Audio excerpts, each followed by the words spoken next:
గ్రామంలోంచి ఇల్లు నేల అంతా అమ్ముకొని పట్టణంలో బతికిపోతామని ఒకడు ఏం చేశాడు, ఈ డబ్బుతో నేను పట్టణానికి వెళ్ళి సంతోషంగా జీవించగలను.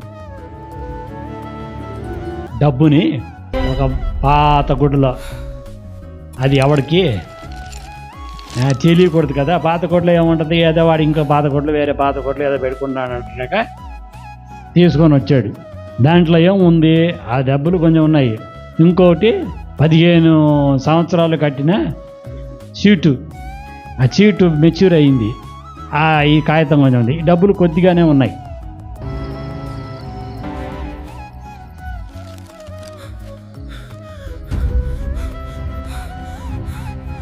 నేను ఒకటి పెరుక్కొని పారిపోయినాడు తీస్తున్నాడు కొంచెం దూరం వచ్చి.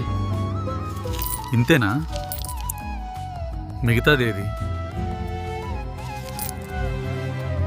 ఏమీ లేదు, ఒక 10 రూపాయలు 20 రూపాయలు కొద్దిగా డబ్బులు ఉంది, కింద ఏముంది, ఆ చీటు ఉంది.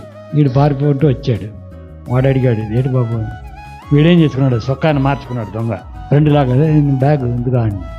అయ్యా, దుప్పటి ఇక్కడ ఉంది, అంతా లోపల ఉంది. డబ్బు, రసీదు.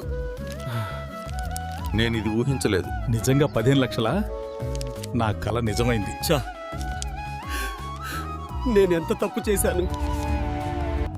ఏంటి బాబు ఈ బ్యాగ్లో ఏమీ లేదంటే దాంట్లో 15 లక్షలు ఉందని. 15 లక్షలు ఉందా, అయ్యో అంటే ఆ సీట్ తీసి చూపిస్తున్నాడు. ఆశీర్వాదం బాగా వెతికి చూడాలి, హల్లెలూయా. ఆ చీటు విధిలాగా ఉంటుంది అక్కడ.